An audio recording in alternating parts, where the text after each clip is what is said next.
we're not doing anything with it. But okay, you are good to go. Hello and welcome back to another page turner with Big Dog and Little Stef. I'm Stephanie Menard. I am Tom Hutchison. And this is our quarantine edition because we're recording this at our respective homes through Zoom. So that's fun. It's been like 2 months, which is only like 4 episodes for us, but it's been 2 months really since we've been able to put this together. I know. Well, the studio that I usually record us out of had to close, well, they didn't have to close. No, that one did. Never mind. They did have to close because it's inside of like a restaurant/bar. So it's all locked up. I can't get in there, So Dave, who is running our show remotely from his house. Thanks, Dave. Was able to set all this up so that we can keep podcasting and not be interrupted so much by what's going on out in the world. So excellent. Yay. Thank you, Dave. Yes. And I get to spend more time in my home bar, so all's good. Right. He's always like a foot away or less from like an alcoholic beverage. In these trying times, that's a good place to be. So how have you been, Tom? I mean, I've been fine, honestly, outside of not going to the movies. My life hasn't changed. This is the life of the creative anyway, is, you wake up and you eat breakfast and you do some work and you eat some lunch and you do some work and then you take a shower and you do some work and you go to bed and you do some work in the morning. It's no change for me. I mean, it's literally my daily life has not changed in the slightest outside of just the basic, like, I'll go see a movie today or something. And it took me a while to get a 12-pack of toilet paper, but I'm fine other than that. Well, I'm glad you were able to find some toilet paper. Congratulations. Yeah, it took a couple of weeks before it showed up on the rack, and then I was fine anyway. So, it's all good. Now I'm good for another 3 months. Well, there you go. Perfection. And, we don't know how long all this is going to last. Right now it's till the end of April, but my thoughts on this is that it's going to go through May. I think what's going to happen is it's going to loosen up towards the end of April, but they're still going to tell you social distance, be careful, be aware, don't just go back to normal at the end of April. But, May will start to loosen things up. And then June, depending on where you're at, I guess, the curve, as they say, might start flattening out, and, then you'll start to see a little bit more quote unquote normal. But as far as things like Comic-Cons and going to retail stores and things like that, big, large events are still going to be shut down. But, retail might start to creep back into, our daily life. But even then it'll probably be like no more than 5 people in the store or something like that. Yeah. I'm just looking forward to like being able to go anywhere. I don't even want to go anywhere right now. I mean, I do, but I don't. So like, I'm good with being at home. I mean, I work from home, so I'm used to it, but I always had like appointments to get my nails done. So I was like leaving my house to go, to do things, and I can't do any of that. Yeah, you were a busybody. Yeah. Yeah. Yeah. I had to right now, I mean, you can see this, but nobody else can. I had to like take my fake nails off. So I have no gel nails anymore, except for on my God. This one won't come off. I had to do my own roots, and I totally fucked it up. So yeah, it's been fun. Quarantine life, baby. I know. I'm going to be more bog witchy as this goes on. I'm just going to, return to my wild roots. But anyway, so we've talked about Birds of Prey. Like, I know it was a few episodes ago, maybe 2 or 3. Yeah. And neither one of us had seen it. And we were just talking about kind of like what our thoughts were on it. And I rented it because I had a credit on Amazon. Ooh. I had a credit on Amazon. I didn't even actually pay for it. So, okay. As long as it was free, then I can accept it. Yes, I used my free digital thing to get it. And so overall, I didn't really like it. I'm going to start with the positive stuff. So the third act in the movie, I really enjoyed, like the big fight scene with, the the good guys and the bad guys. Like that was pretty cool. I thought they did a good job. But then the more I thought about it, I'm like, so the first two acts were really boring and stupid. I'm like, so is this only good because the last two acts were not good? Rogue One. You know, so and I don't even want to watch it again to make sure to check and see if like that's Yeah. you know really is. No, I know what you're talking about. And literally, I mean, I said Rogue One jokingly, but that's literally Rogue One. The first 2/3 of the movie are just pointless, nothing, zero. And then you get that last third where it's all the fighting and the crazy Darth Vader scene at the end that you know all the fanboys went crazy for. And so I think that the movie was saved by its finale. And there are other examples of kind of crummy movies that have a good ending. Of course, there's also good movies that have crummy endings, but yeah, I just I will stand by my this isn't Birds of Prey comment. The Harley part is whatever. I'm not a Harley fan, but the Harley part is whatever. But it wasn't a Birds of Prey movie for me visually, so there was no drive for me to go see it. I will probably end up seeing it on Netflix or something at some point. I mean, I always end up seeing all these things, but there's no drive for me to go like, oh, gotta see it. yeah. No, I get it. And so, okay, for me though, like I did think Journey played Canary. And she's I've seen her in a lot of things, and she's a really good actress. And I was glad that they picked her to play that. I didn't know she was in it. And then Mary Elizabeth Winstead played Huntress. And I like her. I like her. Yeah, she did a really good job. And actually, Huntress is probably my favorite character in the whole movie. I love Margot Robbie, but like I don't like her as Harley Quinn. And I found her highly annoying. The character, not her necessarily as a human. But it's the character. No, I get it. I'm with you. And I really liked the character of Harley Quinn in like Batman the Animated Series. That is the Harley Quinn. She is a little over the top and weird and cartoonish. I just don't think it translates well to film, like that character, at least in my opinion. So, you know, it's not that Margot Robbie can't act. I just don't think it translated well. It was a little ridiculous and annoying. Yeah. So well, Harley's ridiculous and annoying to me, period. I have zero love for the character. So I had no problem with I saw Suicide Squad.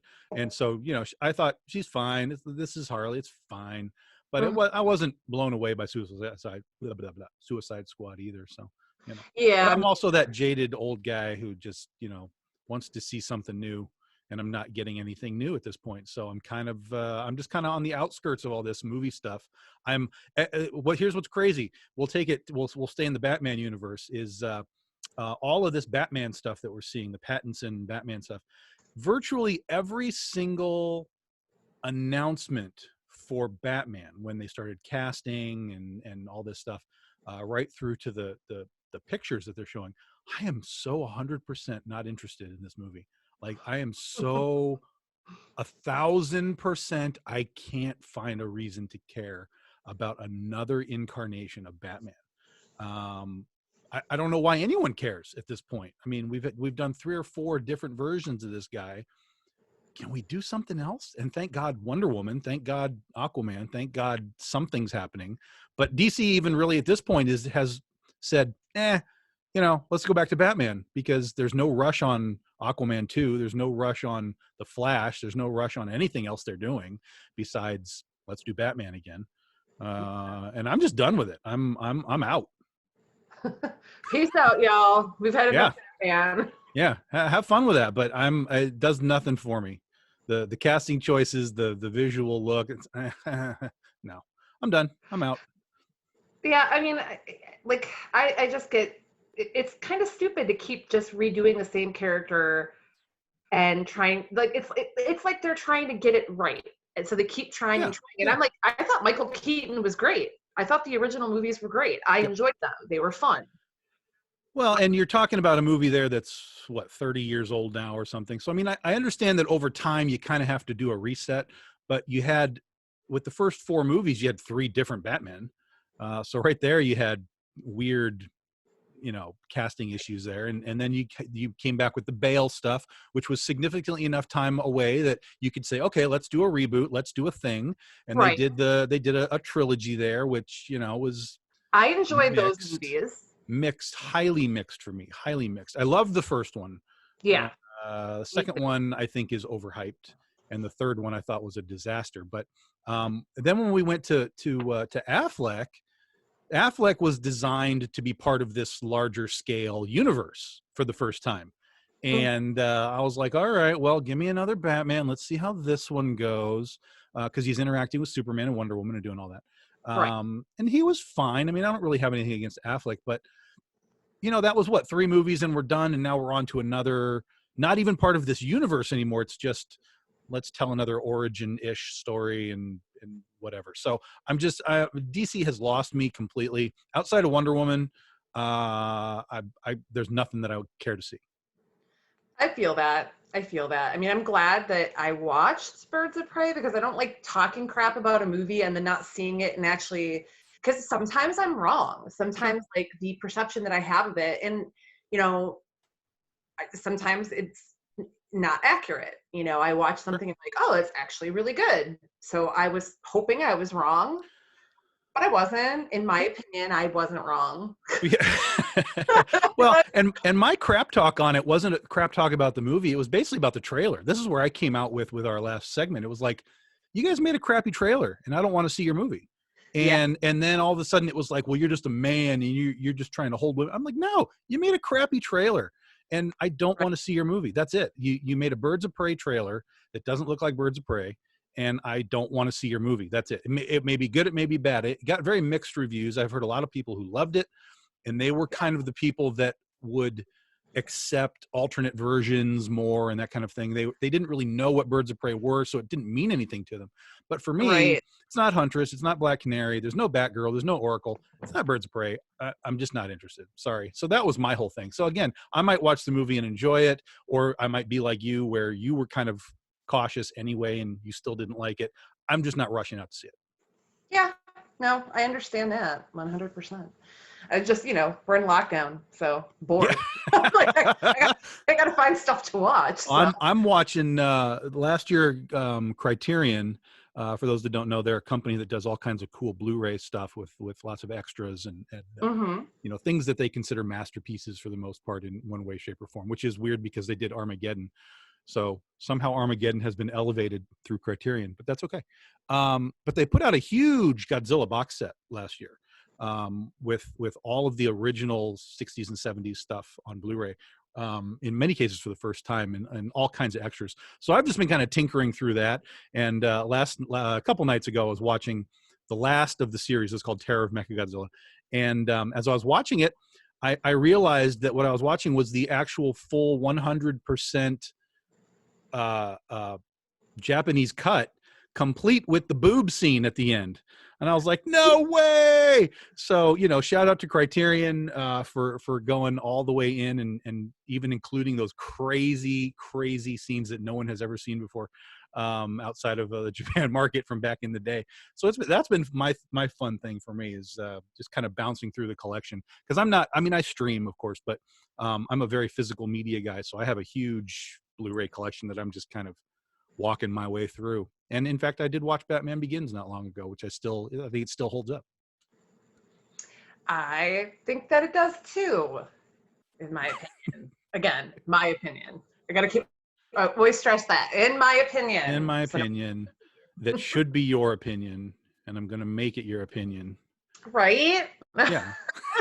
That's how the more we say it, Steph, the more everyone will agree with us. I know. Okay, so we're going to shift a little bit. We're going to move on to some comic book chit-chat, some industry chit-chat. Anybody who follows you on Facebook knows that, A, you're very opinionated. What? No. Never had an opinion in my life. Well, and 2, they will know that, you've always advocated for working directly with comic book stores to get your products in stores. And directly to customers as well. Right. Oh, well, definitely. I mean, that That's not even a question. You've always been really good with, getting, connecting with people and doing things directly with your fans. So that's Sure. been really cool. But now more than ever with, we did discuss, Diamond kind of is not in the picture right now. Yeah. So we're having, we're seeing a lot of comic book publishing companies or people that run them or people that are self-publishing or, whatever that used to go through Diamond now going, what do I do now? How Sure. do I move forward? And you have been working directly with comic store owners, like the people that own them and getting Sure. them product. Sure. And so I wanted you to, I guess, share that with our listeners so that people that might be in the same predicament, maybe they can learn how to add that to their roster of good business. Yeah, this might be a 2-hour show today. This is a lot going on here. So quick recap. I started Big Dog Inc. in 2010. We ran the company ourselves through Diamond and cons and so on for 4 years. We then were moved over to Aspen Comics, published under their umbrella for 3 years, again through Diamond and so on and so on. And then when we broke out of Aspen, which will be 3.5 years ago, roughly, I had to make a decision as to what I was going to do with Big Dog Inc. and how I was going to bring these comics back to market. The first, obviously, is just, well, let's go back into Diamond and back into stores and back in the previews and so on and so on. But at that point, that was year 7-ish for Big Dog Inc. And at that point, the market had just changed so much. Not hyper dramatically like it had from the previous 10 years, but you could see the market for independents, creator-owned, small press, whatever you want to call it, dwindling in the eyes of retail stores. Yeah. And even at the same time, dwindling in the comic book convention area as well, because the cons had shifted as well. The cons had become mostly, hey, we've got Walking Dead dudes signing pictures, and we've got, Chris Evans, if you want to spend $400 on his, meet and greet or whatever. So the cons had shifted, and the con attitude and mentality of, let's go see what's new and what we can find was changed to, let's go stand in line for 4 hours and do nothing and then spend $400 on a picture and then go home. And that's the cons. So the cons shifted, the retail landscape shifted, but what never really changed was the direct customer's desire for, at least in our case, for our books. They kept asking, dude, when are you coming back? When's Penny for Your Soul coming back? When's Oz coming back? When's Critter coming back?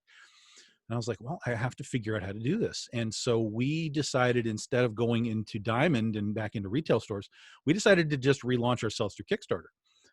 We had done a couple previous, but they were new titles. People didn't know what they were, and they were successful, but they weren't like crazy successful. So we decided to go ahead and relaunch with Penny for Your Soul, which is what we started with to begin with on Kickstarter.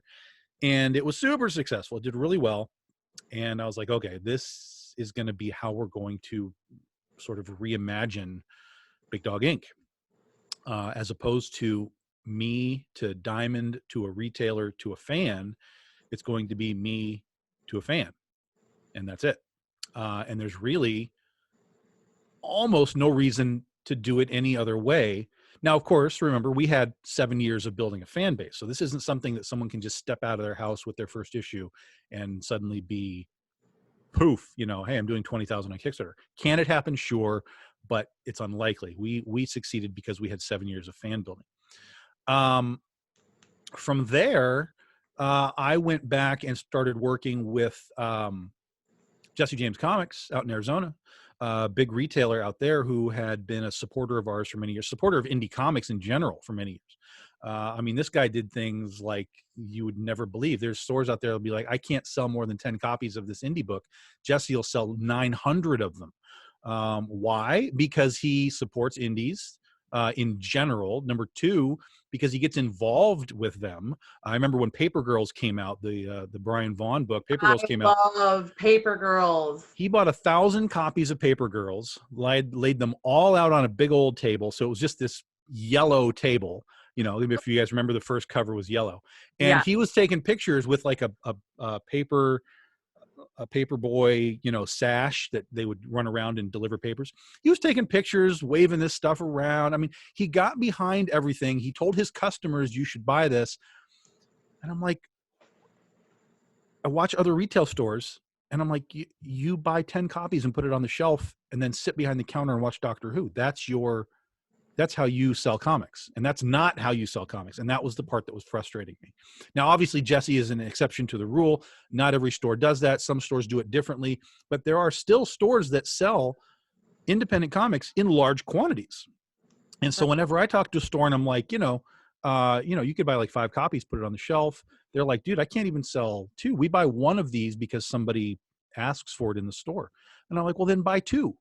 And put the other one on the shelf, because if you've got one, you've probably got someone else who will buy the other one. But they just don't want to hear any of that. And I got really, really frustrated with the retail market. Now, there's a lot of stores that we deal direct with, and we've been doing that for the past number of years too. There is no diamond anything. It's just, hey, dude, we have a new penny for your soul. How many do you want?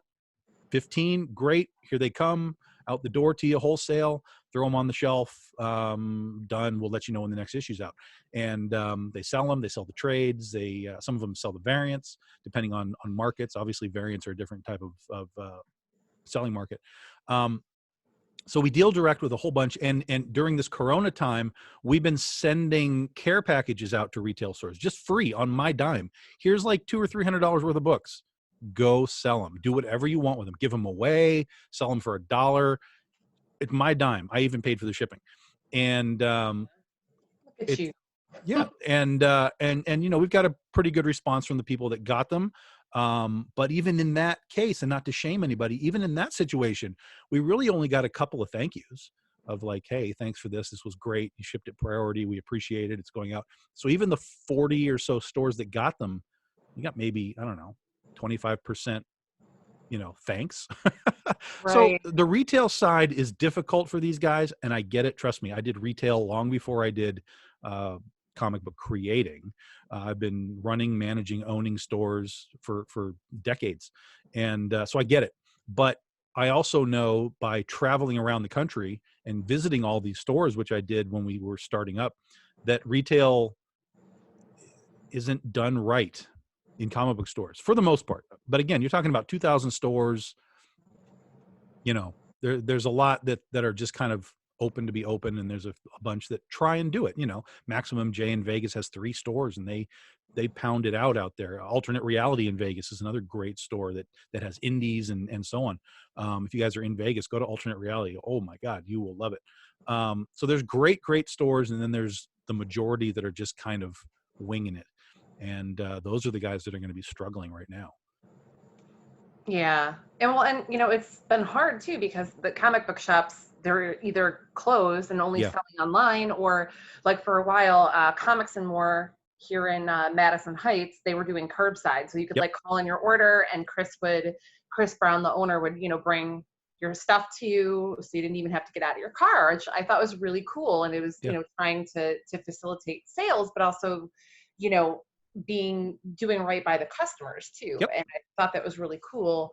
And you're right, there are comic shops that, put in the effort and, that extra, attention or whatever, so that they can sell indies. But most of them aren't like that. And, that's Diamond has been the tool that a lot of people have used as, well, just to get books in shops, period. And then also as kind of like a status thing. Yeah. Because you're like, oh, my books are in Diamond. Which means nothing. Well, yeah, that's what Spoiler alert. It means nothing.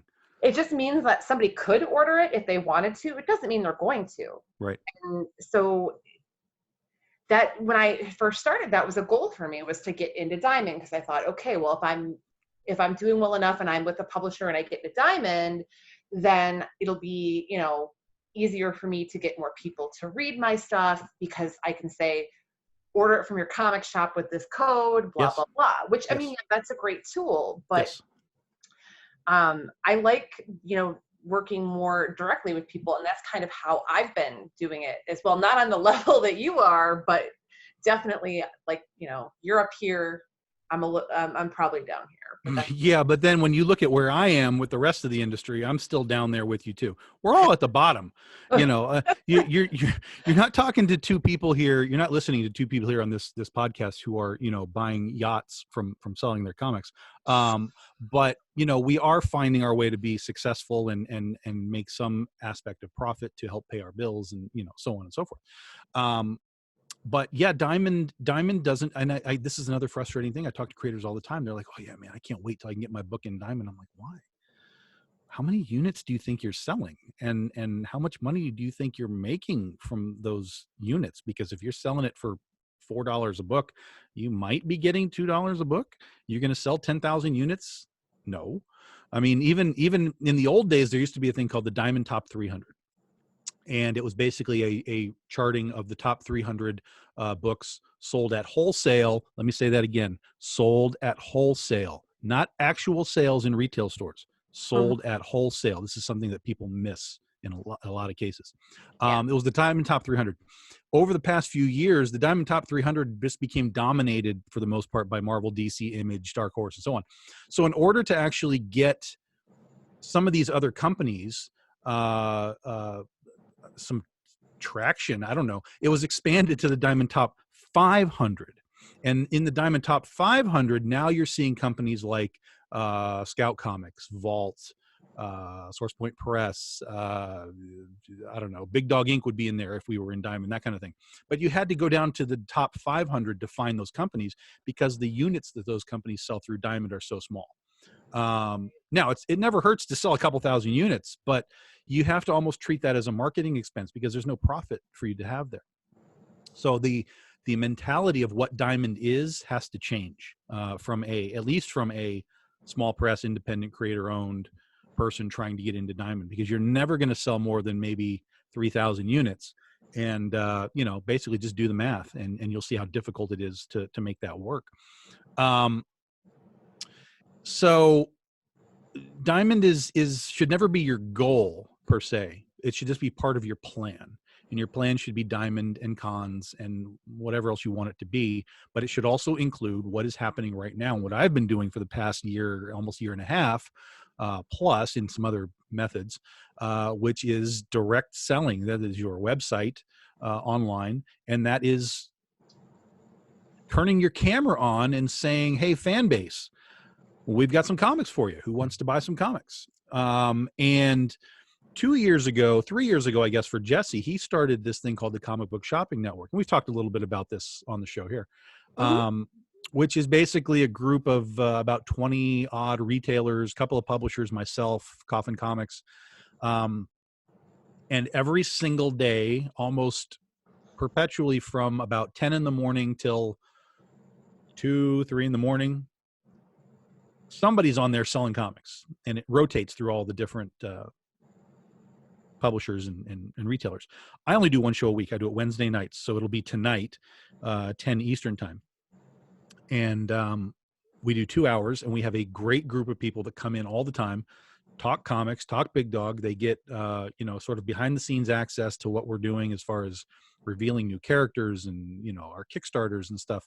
And it's been huge. I mean, it's just been tremendous. And it's not just for me, it's for all the retailers too. During this Corona thing, this has shown, I mean, and again, I've been telling artists, specifically artists, for the last year and a half, dude, you've got to stop relying on these cons.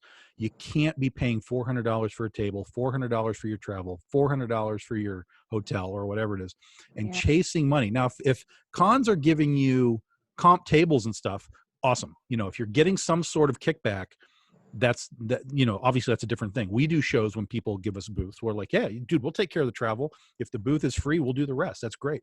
But so often all these shows are just like, you know, pay us money, pay us money, pay us money, pay us money. And then you're just chasing the money. So even the cons have become sort of like Diamond, where it's more of a marketing tool than it is a way to actually make money. Whereas if you turn your phone on and you connect directly with your fan base and you say, hey, here's Princesses versus Zombies #1, and it's $10, and whoever wants one, call it out. All of the people that are watching don't have to spend $400 on travel tickets, $400 on hotel, $50 to get into the show, $50 to eat some food for the day. You know, the Yeah. money that they have is in their pocket, and they can then have more money for you as well. So you're basically turning on your phone and you're becoming a Comic-Con whenever you want. Now, obviously the one missing element is the personal element, because we can't shake hands, we can't sign. I mean, we can sign books, of course, but in the day of grading and all that kind of stuff, it kind of throws a little bit of a monkey wrench in that side of it. But that's a very small part of the experience, that you know, do 5 or 6 shows a year and make them big grand things. But in the meantime, you have the ability to sell and connect. Let me say that again, connect with your audience anytime you want. Make a post, tell them I'm going to be live in 10 minutes. We're going to do a Q&A, ask me anything, live draw, do a sale, whatever you want. You are your own Comic-Con. And during this coronavirus thing, you literally within the course of about 3 weeks, you watched Zenoscope.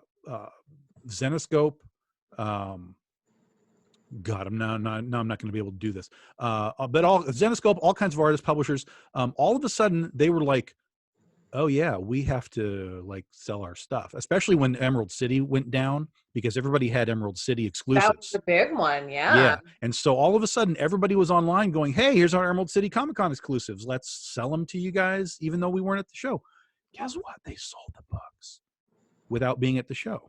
So again, I'm not discounting shows. They have value. They have value even beyond just the booth part, because there's the mingling, there's the networking. The networking, that's what I'm looking for, the networking part. So there's definitely value. I'm not saying ditch shows. I'm not saying they all suck. There's value to them. But from a creator standpoint, from a low-end creator standpoint, you are never more than 1 minute away from your fan base with your phone and the way that technology works right now. And if you decide you want to do something and say hi, again, you don't have to do a show every time. Just wake up and say, hey, I want to tell you what I'm doing today. I'm going to be drawing this Lady Mechanica cover for, El Joe Benitez today. And people go, oh, cool. That's awesome. That's the connection. That's the con connection, even though it's not a, 2 feet away connection. It's the same thing.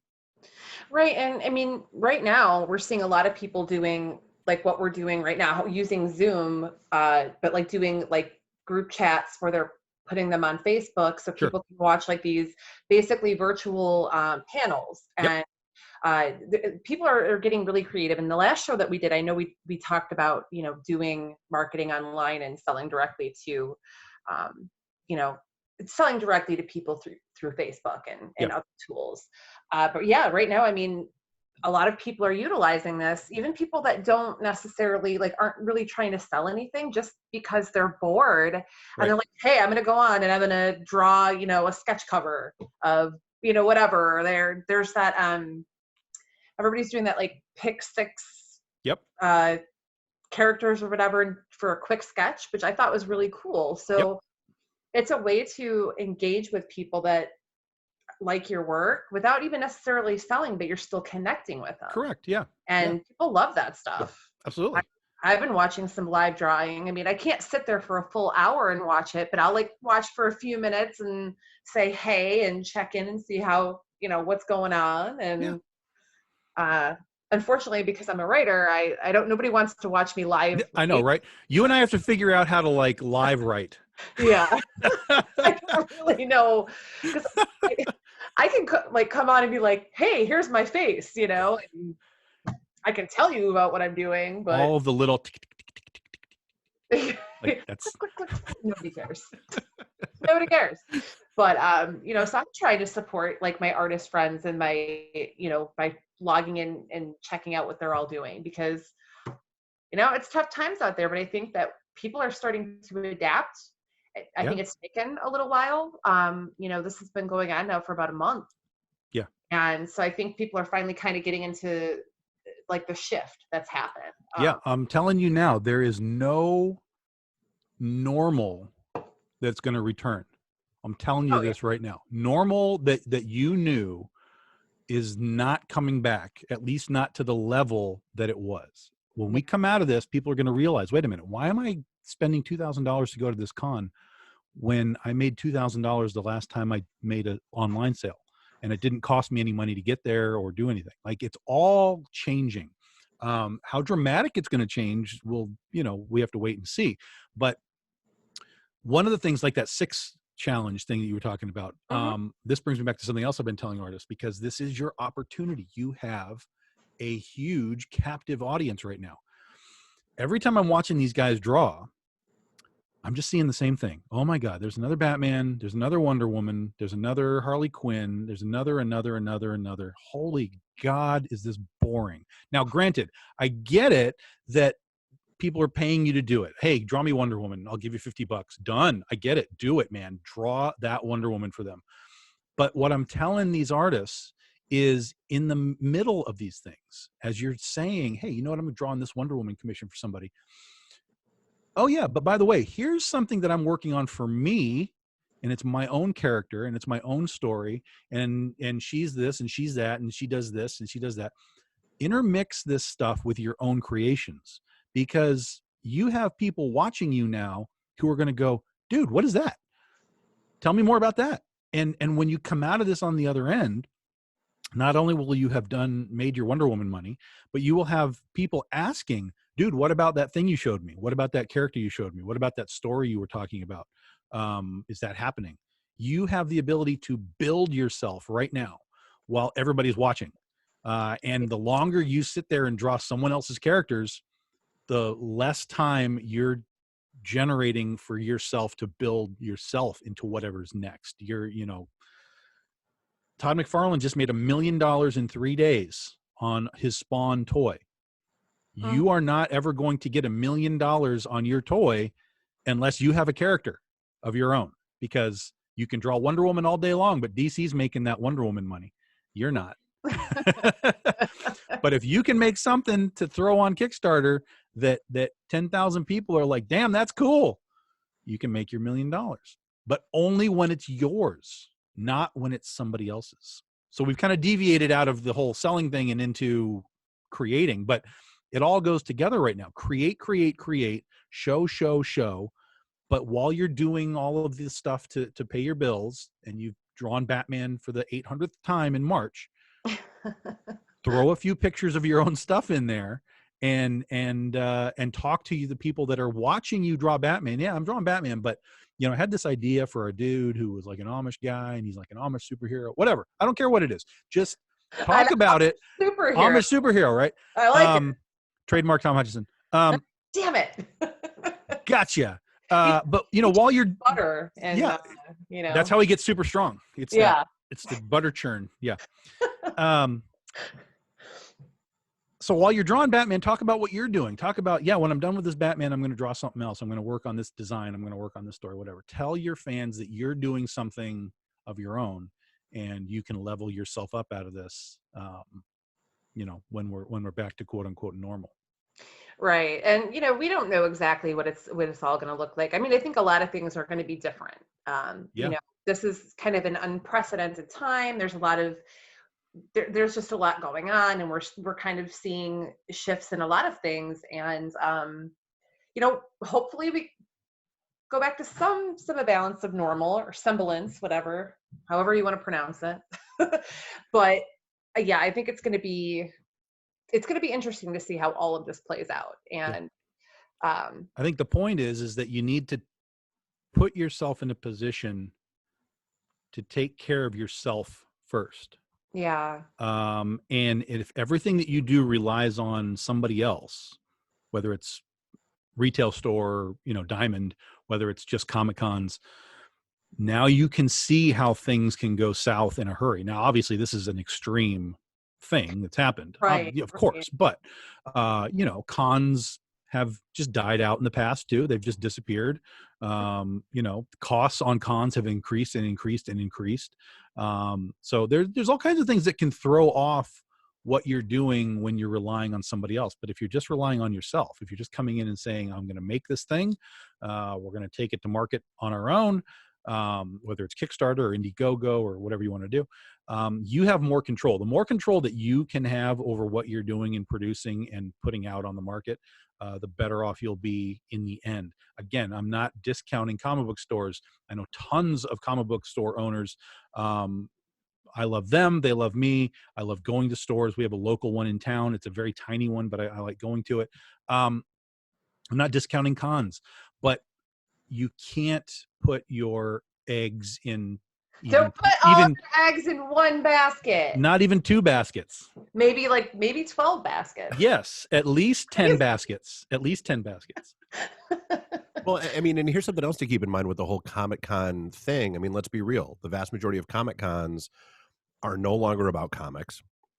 They're about the pop culture factor. We were talking about that already. And so, it's not only how soon are you going to get 70,000 people crammed into a big warehouse, it's how soon are those celebs going to want to cram back into a big warehouse with 70,000 people and put their arm around people and take photos and selfies and all that stuff. And if that's the big draw, That's a fair point. That's actually something I hadn't really considered. Yeah, I mean, because we tease about Chris Evans and his $400 photo shoots, but it's a real thing that people drop money on. And if those guys aren't there, the draw has to come back to something, which hopefully will be comic book people again. But again, this goes back to something that I've been talking about is if and this is why I kind of dropped out of cons in a lot of cases. If you're at every show and you're paying for the booth at every show and you're paying for everything at every show, you have no value to the show because they're just accepting your check. But if you suddenly say, well, I can't do your show unless you give me a booth or an artist alley table or something, then they have to decide if you're worth it. And that's when you start to discover your real value. True. No, we had, from our perspective, we had that talk with quite a few cons over the course of this past year where, I think 3 years ago we did, close to 40. And then, 2 years ago we were down to about 20. Last year we did about 12 to 14. And there's no ROI here for us to do this. If you want us there, let's talk about that. And if you do, and that's great. But even some of those we passed on because, okay, it's not just a financial ROI, it's a time ROI. Like, is it worth it for me to sit there for 2 or 3 days when I could be doing other stuff? Yeah. Mm-hmm. For sure. Yeah. So I like what you were saying, Tom, about, making sure that you're taken care of. I think that that is like the perfect way to sum it up. We need to stop depending on other outside forces to, basically to get our money, to be able to sell our product, to be able to, get your product out there to people. It really should be on our shoulders. Even if you're with a bigger publisher, you can't just expect them to sell your book for you. You should be selling your book. Yeah, the publishing thing is another part of this. Where people are like, "Oh, I'm trying to get myself picked up by a publisher." Blah blah blah. I'm like, why? What's the publisher going to do for you outside of putting their logo on their book? Most of the time, they're not going to do anything. Now, there's value in the logo. Like if you put that little image eye on your book, there's value in that. Certainly, if you get the Dark Horse logo, there's value in that. But in the end, you still have to sell your book. Right. There is strength in numbers. Like if you're in a group of people and they're all selling and they're all talking about the company and they're all talking about each other, there's strength in numbers for sure. That is 100% real thing. But there's also strength in personality, which is you. And if you can become the face of your product, you don't need anybody else to be the face of your product. Right. Absolutely. Yeah. I agree. And, like I said, my books got picked up by Rocketing Studios, and they're exactly like what you were saying. It's a group of people that go hard to sell their stuff, but they're wanting to take it to the next level. So they're picking up other creators that do the same thing. And that they're picking up product that they like the product, but B, they're not just picking them up to pick them up. They're investing in the people too. I mean, they're still creator owned. I obviously still own my product, but by us all coming together, it adds value. I feel it's not just a logo for me. I feel like there's a value in working with these people, and, us working together as a unit. I'm proud of their work. They're proud of my work. And all we're going to do is just lift each other up to that, that next level. So it's a win-win for me. Yeah. They recognized, they saw you had a cool product. They recognized that you were a cool person, and you are one of the active people. You're talking about your books, you're doing Kickstarters, your personality. And, Woohoo! For me, that was really hard, because when I started, I was not a personality. I didn't want to be a personality. I wasn't sure I had personality, and, I'm not a salesman, or, I had to learn all that stuff, and it was like forced on me. I'm like, dude, I don't know how to do this. Well, you either learn how to do it or you don't get to do it anymore. And so, Right. I had to just buck up and be like, okay, I got to do this thing, because really, the get off my lawn was my personality for a long time, and it still kind of is. But people get it now. I think early on they looked at me as I was just sort of like this. Oh, he's just hating on stuff. I'm like, no. I will always give you a reason why you need to get off my lawn. And it's not just because you're stepping on the grass. Right. It's not like a universal blanket statement to everyone. Right. There's reasons. Yeah. And I think people get it now, and it's become kind of a little bit of a shtick.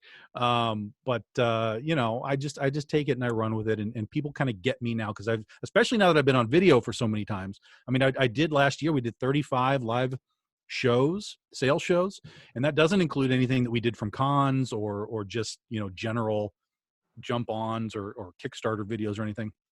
So people have kind of figured out, yeah, Tom's all right. He's grumpy sometimes, but he's all right. And we just have fun with it now. And that's how it should be. If it's not fun, you're not enjoying it, then why do it? Yes. Especially with comics. There's no point if you don't like it. And I know we've said that a million times on this show, but it's always true. So if you find yourself getting burnt out, then maybe, move on to something else. That's correct. Yes. You're swimming in the wrong pond, man. All right. Do you have anything else? Oh, you know what? While I'm thinking about it, tomorrow, which is Thursday the 16th, I think. We're gonna go with Thursday the 16th, because I think that's right. I'm gonna be on Chat and Draw with Michael Watson. So he's going to be drawing one of my characters from Aeonian, and I'll be talking about my character, and he's going to draw it. I'm going to talk. It's going to be really cool. So that'll be at 3:15 on Facebook. I'll share it on my Facebook, and if anybody's interested. Yeah, nice. And on Saturday the 18th, Kickstarter Princesses vs. Zombies #1 will launch for us. So we have Kickstarter running, all kinds of great covers, all kinds of just crazy story, zombies and Halloween style princesses running around, biting fingers, lopping heads off. It's going to be a good time. So April 18th, and it'll run for a month. So you don't have to be there on day one, but you should be there on day one. Because that's when the cool kids do it, is on day one. Right. But we'll be doing it for a month, and we'll have a bunch of covers, really great artists, and we'll have some surprises along the way as well. So yeah, Princesses versus Zombies. And then we're going to be maybe changing our schedule actually this year for some of our Kickstarters. So for those that are listening, be sure you move over to Twitter and Instagram with BDI Comics, or find Big Dog Inc. with a K on Facebook, because we'll be talking about what we're doing the rest of the year as well, as you do on social media. Yep, that's what it's there for. Being social. Correct. All right. Well, we will be back in 2 weeks with more stuffs. What is 2 weeks? 2 weeks is the 29th. Okay. April 29th. Yeah, well, we'll go back to our Tuesday day. Oh, Tuesday, 29th. Yeah. 29th. Yeah, sorry. I had a headache yesterday, and I just, it was not good. Yeah, we'll see how close we are to, because supposedly in Michigan, the 30th is our end of lockdown time. Yeah. So we'll see if that stays true or not, and we'll let you know if you can start to meander out, if the comic book stores will be open yet, all that kind of Yeah. stuff. But at minimum, guys, jump on Facebook, follow your favorite creators, because Mm-hmm. odds are they're all doing something. They're drawing, or they're chatting with you, or they're doing something. And like tonight on the Doghouse, we're going to have a special guest, Stephen Smurl, who was my co-founder for Big Dog Inc. 10 years ago. And he does a series of books called Island Tales, which is Polynesian fairy tales and folklore turns into comics, which are super cool. So he's going to join me for about 20 minutes on the Doghouse tonight, before we do our regular sale and Kickstarter prep. So, all of these creators are doing something sometime, somewhere. At least the artists are. The writers, a little harder, because again, we can't exactly just put words on the screen and have you follow it. Right. So, that's not exactly exciting television, but the artists are doing stuff. So go watch and interact. Yep. And support, show them your love. Yeah, that's what we need to be doing in this time. Show love to each other, be kind, support each other. And hopefully we'll be through this soon, and we'll all be able to hug soon. That's all. I just need some hugs, man. I'm getting lonely. Damn it. Anyway, all right. Well, we'll see you guys in 2 weeks. Be safe, stay inside, and hopefully everybody stays well.